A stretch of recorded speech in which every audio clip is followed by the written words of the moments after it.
Good afternoon, everyone. Thanks for being here. I want to make some brief remarks about the situation, an update on the situation in Venezuela, and an update on U.S. activity related to Venezuela. Over the past few days, Venezuelans have been thrown literally into darkness thanks to a massive electrical blackout. Patients awaiting treatment in hospitals are dying. Food is rotting. Telecommunications networks are entirely collapsing. It's worth spending just a minute on how we got here.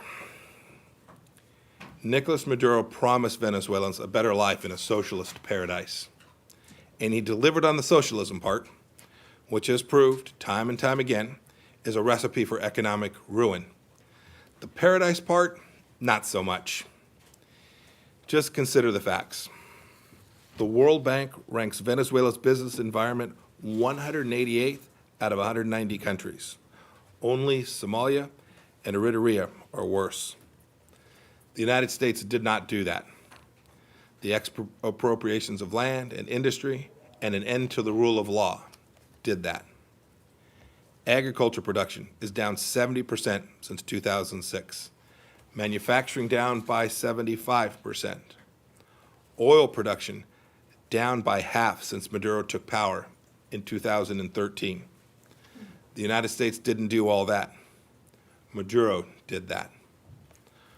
1 month of food today for an average Venezuelan costs a family more than 100 times the monthly minimum wage. Nearly 70% of Venezuelan hospitals lack basic medicines. More than 90% of Venezuelans live below the poverty line. All of this brought to you by the socialism of Maduro. But this story is not complete without acknowledging the central role Cuba and Russia have played and continue to play in undermining the democratic dreams of the Venezuelan people and their welfare. First, Cuba. No nation has done more to sustain the death and daily misery of ordinary Venezuelans, including Venezuela's military and their families, than the communists in Havana. Cuba is the true imperialist power in Venezuela. The Cuban government of Miguel Diaz-Canel provides political cover for Maduro and his henchmen so that they may stay in power. It's Cuba that has offered Maduro its unwavering solidarity. It's Cuba that calls Venezuela's true government, led by interim President Juan Guaido, which 54 of the world's democratic nations recognize as a legitimate government. The Cubans call this a puppet government of the United States. Yet it's Cuba that's trained Venezuelan secret police in torture tactics, domestic spying techniques, and mechanisms of repression the Cuban authorities have wielded against their own people for decades. Members of the Cuban military and intelligence services are deeply entrenched in the Venezuelan state. Cuban security forces have displaced Venezuelan security forces in a clear violation of Venezuelan sovereignty. I even hear that Maduro has no Venezuelans around him.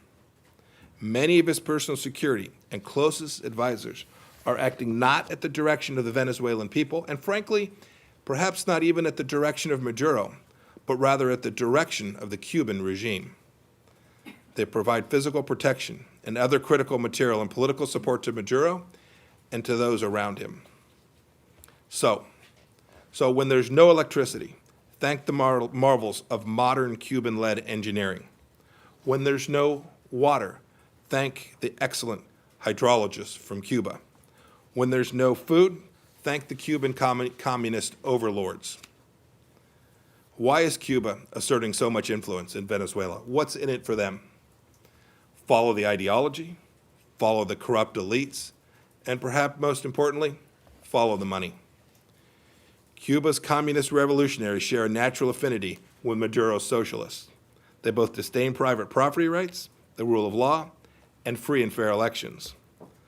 The very same economic theories that have decimated the Cuban economy since 1959 have now turned Venezuela's economy, one of the richest in Latin America, into a case of decline that economists study with amazement and horror. Both of these countries routinely violate the basic human rights of their peoples. The two nations also share a feature, a deeply corrupt ruling class. Maduro learned from the Castros that the best way to stay in power is to buy enough generals to protect you and make sure that the only way to be rich, or even to avoid poverty, is to feed off the regime and stay in its good graces. Lastly, there's an economic relationship between Cuba and Venezuela as well.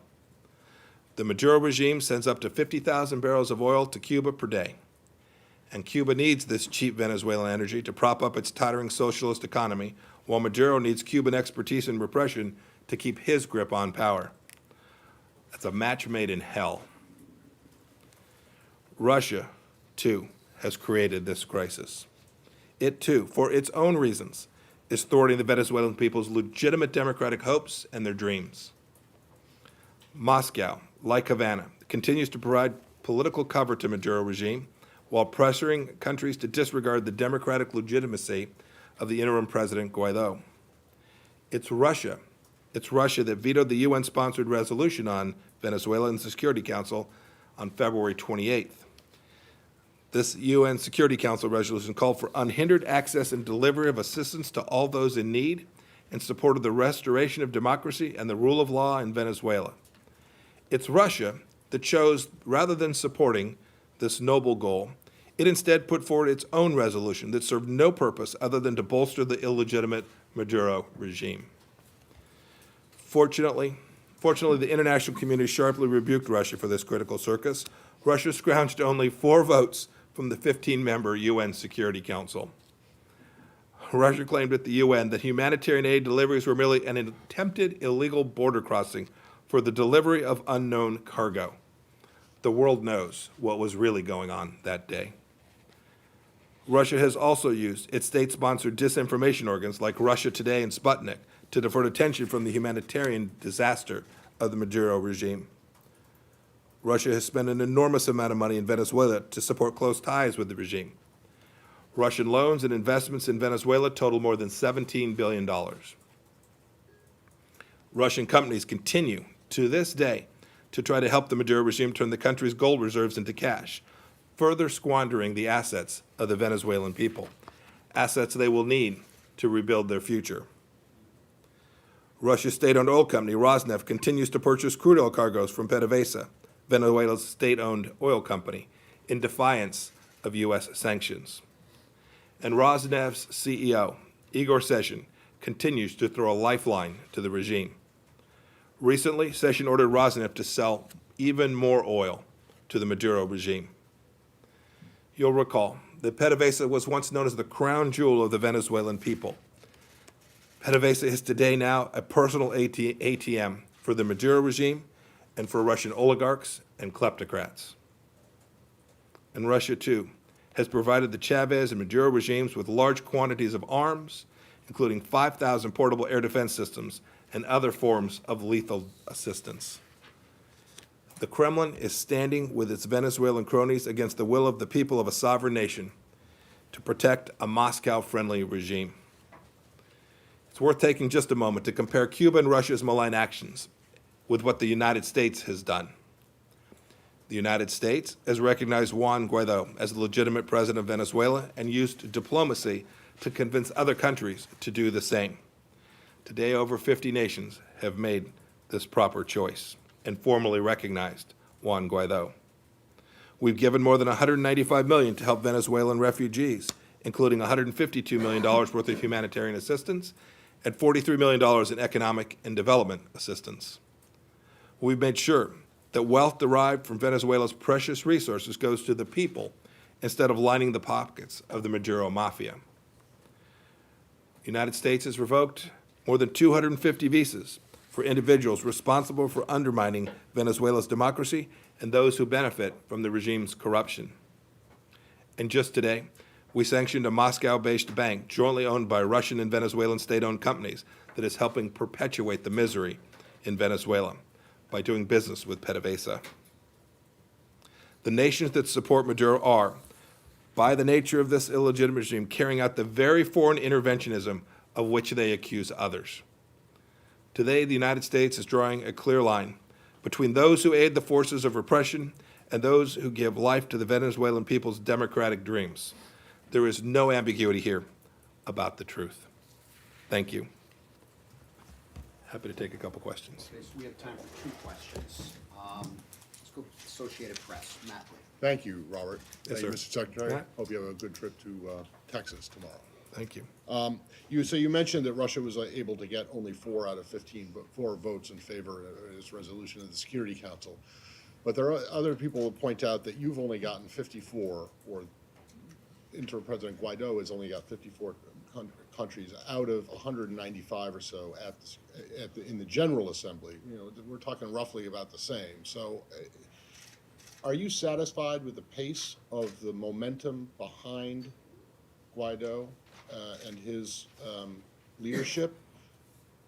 And secondly, you said follow the money when you were talking about Cuba, follow the ideology, and then mentioned oil. But there are a lot of people, you would probably call them conspiracy theorists out there, who say follow the oil, right? And say that this is all the U.S. trying to get Venezuela's oil. And so I want to ask you, is this about the U.S. getting Venezuela's oil? And did the U.S. have anything to do with the power outage? So let me try and take those in reverse chronological order.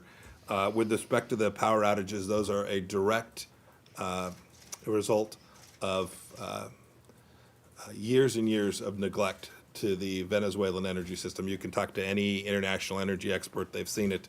The system has had problems for an awfully long time. Their ability to get it back online has always proven difficult. And over the past several years, it's gotten worse. And that was the cause of the blackouts that have taken place. And my guess, knowing a little bit of engineering, will continue to take place.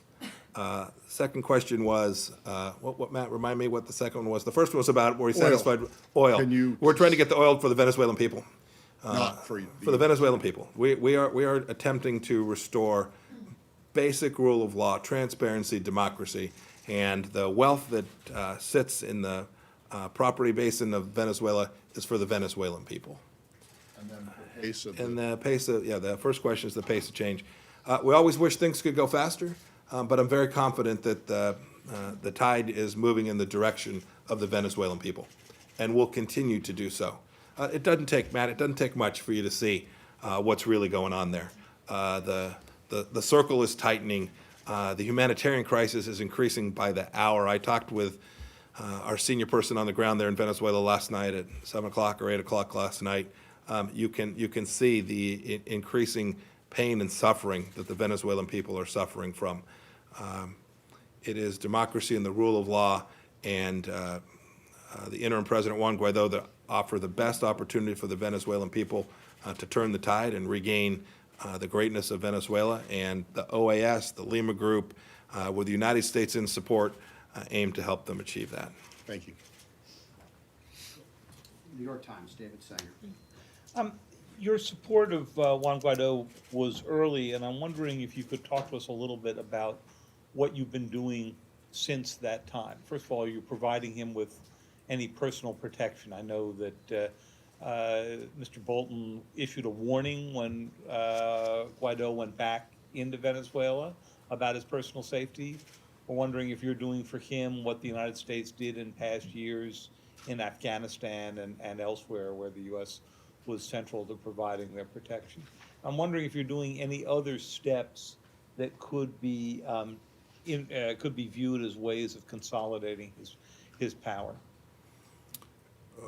I think your question, I'm not going to talk about particular actions that we may or may not be taking with respect to the security situation for the leadership in Venezuela, just like I don't talk about the security situation for any leader around the world. We certainly talked about it in the Afghan case. Well, we're not going to in this State Department. Maybe other administrations chose to do that. We're not going to do that. As for actions we've taken to support Juan Guaido, I think we've been very transparent about the activities we're taking. We're supporting every country who's willing to get on the team and help us get to the right place. The American people have been enormously generous.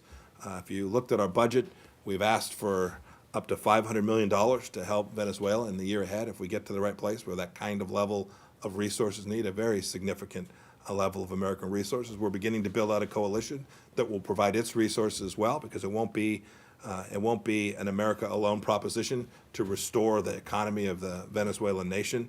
And then we've done our best to help Juan Guaido's build his team out as well, by our team on the ground providing the same kind of services that we provide in every country to help other governments be successful.